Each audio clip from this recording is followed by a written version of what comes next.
everyone, back again with us, the Group 6 of Foundation of Functional Grammar Class B. And the members are Alvi, Aqmaliyah, Safitri, Anggiera Madhani, Citra Yasa, Dila, Prila, Jayuna, that is me, and Dina Amelia. In this occasion, we would like to present the material about thematic progression. We would like to discuss about the definition, the role, and the types of thematic progression. Alright, without further ado, let's start the material with the definition about thematic progression, and will be delivered by me, Dila, Prila, Jayuna. And my student's number is 1921222047.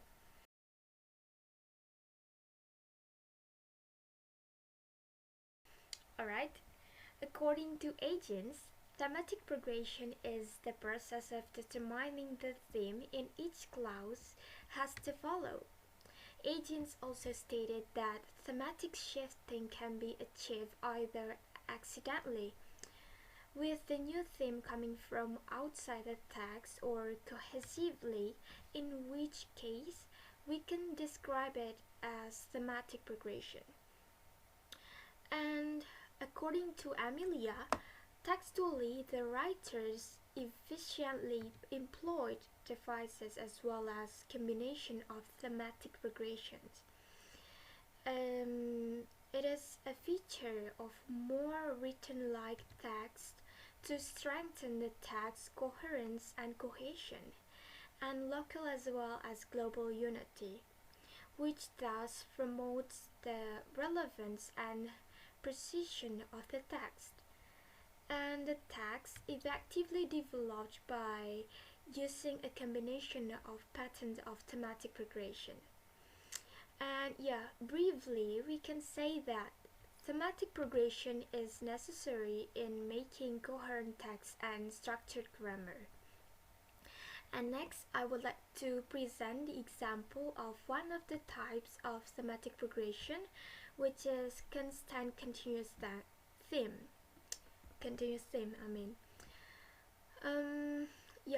It shows up the theme of the first clause becomes the theme of the next clause. Alright, let's see the clauses. These clauses, the theme of these clauses is about Rara. The first clauses, the theme is Rara, and it is becoming a theme of the second clause or the next clause. And the next clause is still about Rara. So the theme of the first clause become the theme of the next clause, and so on. Like that. And next, I'd like to try to interpret this clause, and I interpret this clause as an affirmation that Rara is a Barbie lover. And we can see from the clauses which prove that Rara is a Barbie lover. That's all from me. I'm sorry if there are any mistakes, and the next material will be delivered by Alvi. Thank you.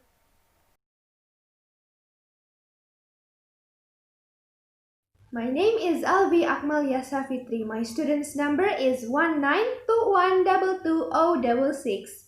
We will talk about the roles of thematic progression.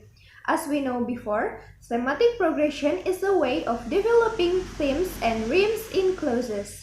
In other words, thematic progression is a strategy or a specific way to make a good text.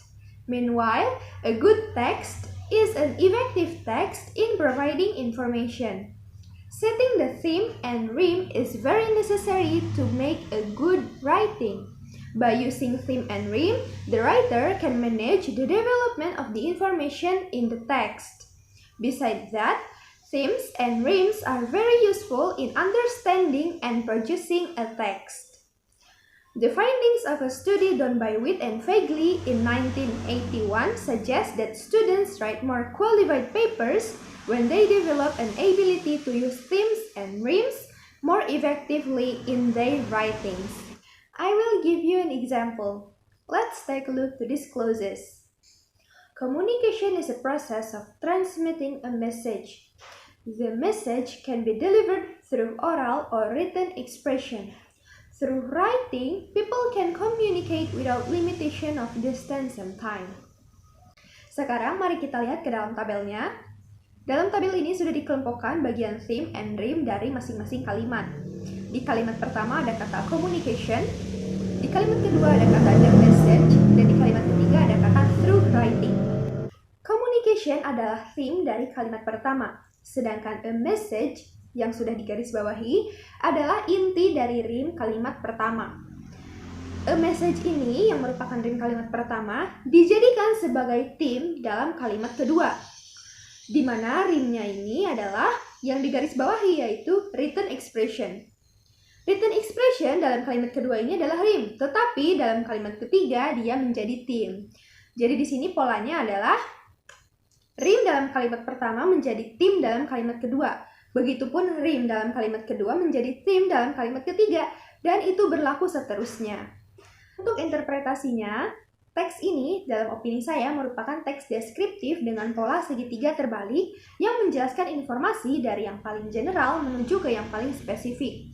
Dapat dilihat dari penggunaan pola rhyme kalimat pertama menjadi theme kalimat kedua dan seterusnya. Akan menghasilkan informasi dari yang general menuju ke yang spesifik. The next material will be delivered by my friend Citra Yasa.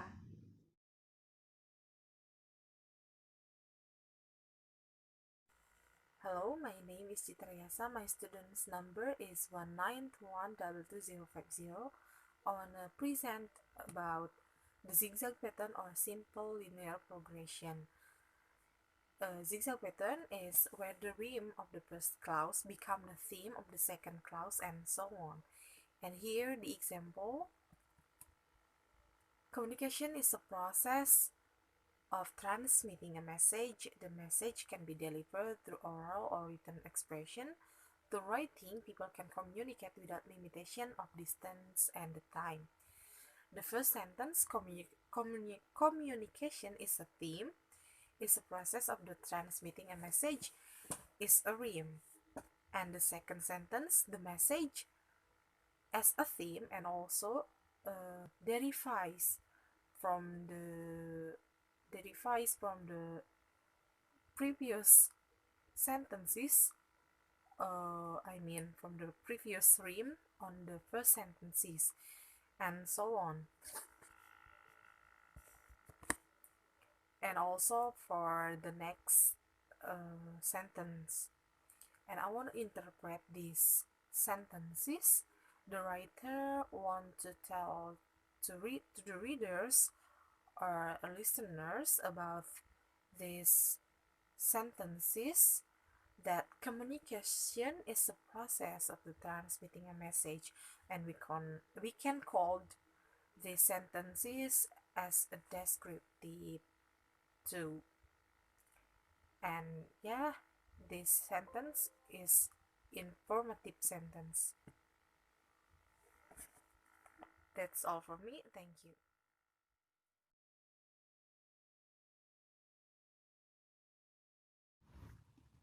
Hello, my name is Anggiera Madhani.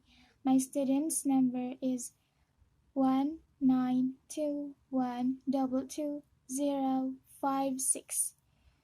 The previous presenter has already explained about the first type of theme progression. Now I'm going to explain about the second type of theme progression, which is constant continuous theme or theme reiteration. According to Amelia, theme reiteration means theme that enters into relation with number of different rhymes, or the same element occurs regularly as theme.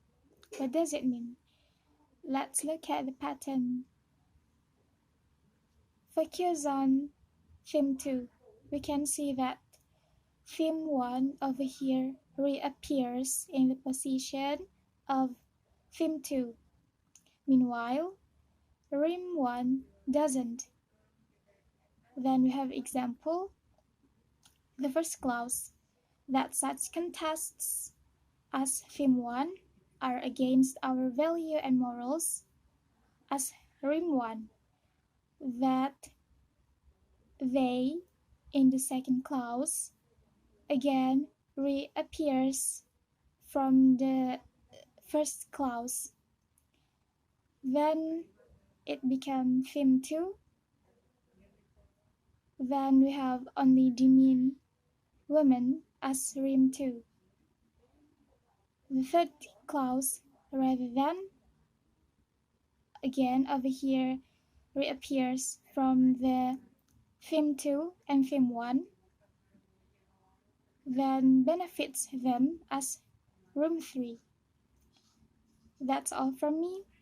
The next presenter is Dina Amelia.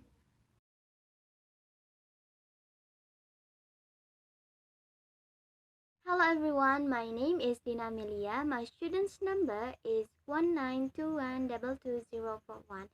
Let's continue the material about thematic progression, derived theme. Dennis goes on the posit of a third pattern which is called derived theme. And this pattern, the topic of each sentence are individually different but are all derived from the same overriding theme or hypertheme or overall theme of a paragraph or text. And this pattern, the sentence, the theme of successive units is derived from either the theme or the rhyme and the preceding unit.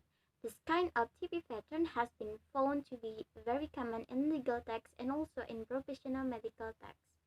Let's take a look on the pattern of derived theme. This is the pattern of derived theme. Theme can consist of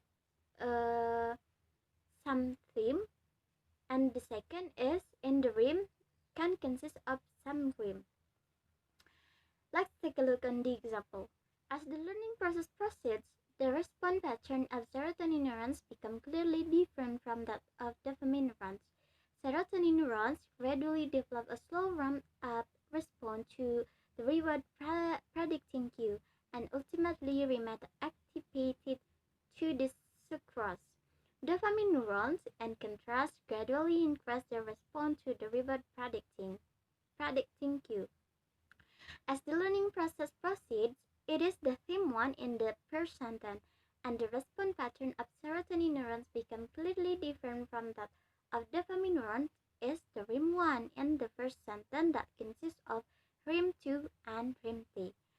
So, the rhyme 2 and the first sentence become the theme and the second sentence, and the rhyme 3 in the first sentence become the theme and the third sentence. Jadi, dalam derived theme ini, satu kalimat bisa memiliki kompleks theme dan kompleks rhyme. Di mana si kompleks theme ini, kalau misalkan dalam satu kalimat yang kompleks itu adalah theme, maka yang akan menjadi theme di sentence selanjutnya adalah berasal dari theme pertama.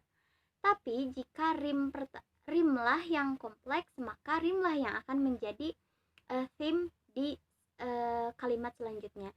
Seperti pada contoh kalimat sebelumnya, the response pattern of serotonin neurons become clearly different from that dopamine neurons.